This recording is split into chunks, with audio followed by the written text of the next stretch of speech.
opositora de Maduro, diz que não conseguiu registrar a sua candidatura.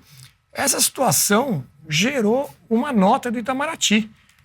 O Itamaraty, que até então vinha ali em silêncio, né, dizendo que acompanhava, que acreditava na democracia da Venezuela, emitiu essa nota. Nós temos aqui um trecho dela, que foi a primeira vez que, na verdade, o Brasil subiu o tom ali, né, dessa posição em relação à Venezuela.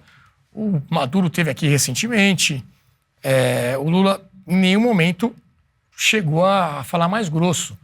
Talvez até pelas pesquisas de opinião que mostraram uma queda de popularidade do governo e muitas críticas em relação a essa situação especificamente. O Itamaraty, então, soltou essa nota dizendo que, esgotado o prazo de registro de candidaturas para as eleições, o governo brasileiro acompanha com expectativa e preocupação o desenrolar do processo eleitoral naquele país. Com base nas informações coletadas, a candidata indicada pela plataforma unitária, que é o partido de oposição, sobre a qual não pairavam decisões judiciais, foi impedida de se registrar. E aí segue a nota dizendo no final o seguinte: o Brasil reitera o seu repúdio a quaisquer tipos de sanção que, além de ilegais, apenas contribuem para isolar a Venezuela e aumentar o sofrimento do seu povo. Veja só, nem parece que é o governo do PT. Tanto é que não parece que o próprio Maduro reagiu em relação a isso, que é o que traz ali a notícia do Poder 360. A Venezuela critica nota do Itamaraty. Parece que foi escrita pelos Estados Unidos, né? Parece que foi ditada pelos Estados Unidos. Vamos ver o que disse o Lula após a emissão dessa nota, a resposta da Venezuela, e foi também nesse contexto ali com o Macron que ele deu o seu pitaco também sobre o que acontece na Venezuela. É grave que a candidata não possa ter sido registrada. Ela não foi proibida pela justiça. Me parece que ela se dirigiu até o lugar e tentou usar o computador no local e não conseguiu entrar. Então foi uma coisa que causou prejuízo a uma candidata, que por coincidência leva o mesmo nome da candidata que tinha sido proibida de ser candidata. Eu, sinceramente, eu não sei se aqui no Brasil, se eu tivesse um Lula para indicar no meu lugar e não o Haddad, se a gente tinha ganho. Mas o dado concreto é que não tem explicação. Não tem explicação jurídica, política, você proibir um adversário de ser candidato.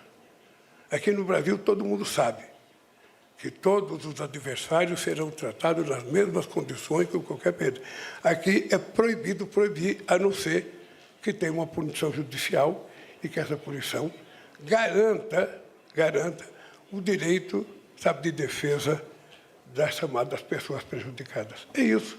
Eu acho que se as eleições não forem democráticas, eu acho que o Brasil vai participar lá, o Brasil vai tentar assistir essa eleição, porque eu não quero nada melhor nem pior. Eu quero que as eleições sejam feitas igual a gente faz aqui no Brasil, com a participação de todos.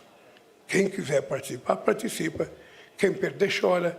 Quem ganhar, ri. E assim a democracia continua. Bom, hoje é dia 1º de abril, mas essas declarações foram feitas ainda na semana passada. Jean Turco, sua opinião aí, né? O Lula trouxe, inclusive, uma comparação com a situação dele, né? Que foi impedido de participar em 2018, tinha condenação em 3 instâncias, estava preso e tudo mais. Depois o estudo acabou sendo anulado. E agora ele se mostra, então, preocupado com essa situação lá na Venezuela. Você acha que realmente ele está preocupado? É um jogo ali de cartas marcadas? Como é que você tem acompanhado isso? Claro que não está preocupado com isso e claro que nem pensa o que falou e não pensa nada do que falou na vida dele. Eles mudam de discurso como trocam de cueca. 2 semanas atrás falava exatamente o contrário, que é quando a candidata reclamou de ter sido cassada a sua candidatura, ele falou que quando eu fui impedido de me candidatar, não fiquei chorando e etc e tal. Então é tudo mentira. Ele está falando isso por quê? Porque aquele alinhamento com a Venezuela pegou muito mal, está pegando muito mal internamente para a opinião pública, para o público dele. Então ele está mudando de discurso agora por isso. só por uma questão interna de popularidade dele, o que demonstra várias coisas. Primeiro, não tem princípio nenhum, não tem verdade nenhum, são atores totalmente, e ainda tem gente que acredita no que os caras falam, gente. Estão sendo feitos de trouxa, o cara muda de discurso de uma semana para outra, abandonou, traiu neste discurso e na nota do Itamaraty um velho aliado dele, que até 2, 3 semanas atrás recebeu e abraçou. Depois que o governo Bolsonaro tinha reconhecido o governo Guaidó, ele passou a reconhecer o governo de Maduro e recebe aqui abraços e tal, e agora facada nas costas só por uma questão interna de popularidade dele. Estes são os aliados, etc. Inclusive, velho aliado dele, Maduro e Chávez estão no poder, claro, Chávez ficou no poder, Maduro está no poder agora, claro, por muitas variáveis, mas inclusive com a ajuda do PT e do Brasil, que mandou na época o marqueteiro João Santana, ligado a Lula, e a mulher dele, que eram pagos, segundo relatos da mesma mulher João Santana, com malas de dinheiro, exatamente de Maduro. Então, do que estamos falando? É assim, Venezuela é uma ditadura, isso é reconhecido. Maduro está sendo procurado internacionalmente. O Tribunal Penal Internacional está investigando sobre possíveis, muito prováveis, na verdade, crimes contra a humanidade dentro do território venezuelano, que todo mundo sabe o que acontece. Hoje, da Venezuela fugiram mais de 6, quase cerca de 7 milhões de pessoas, a título diferente, asilo, exílio, etc., fugiram migração normal, etc., refugiados. Então, a Venezuela está passando por uma situação trágica, que não é uma crise normal, na verdade, é simplesmente o socialismo. A Venezuela não está passando por uma crise, está passando pelo socialismo. Todos os países que passaram por experiências socialistas tiveram destinos muito similares ou até idênticos. E agora ele vem, ele surge e finge que está todo surpreso, porque na Venezuela não tem eleições de verdade, quando todo mundo está sabendo disso já faz décadas. A ONU também já declarou que as eleições são uma farsa, inclusive nas eleições passadas. Não é o primeiro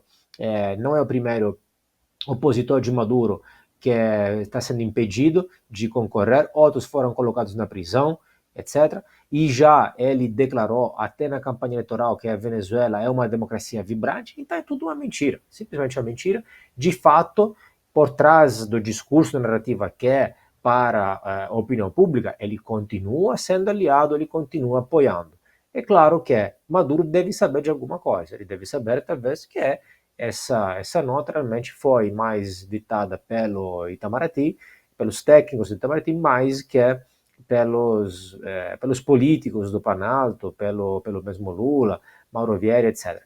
Mas atrás disso, o alinhamento continua e, não obstante, talvez vamos falar aqui agora, alguns destes políticos que estão participando da campanha eleitoral da oposição, por exemplo, se refugiaram na embaixada argentina e Maduro mandou cortar a energia ali. Nós estamos fazendo um acordo agora exatamente na mesma área com a Venezuela na área de energia, esperando que depois uma ditadura se comporte de forma diferente, não mande cortar a luz de novo ou não onere suas dívidas e pague, por exemplo, suas dívidas com os empréstimos bilionários que o Brasil faz. Obviamente não vai acontecer nada disso.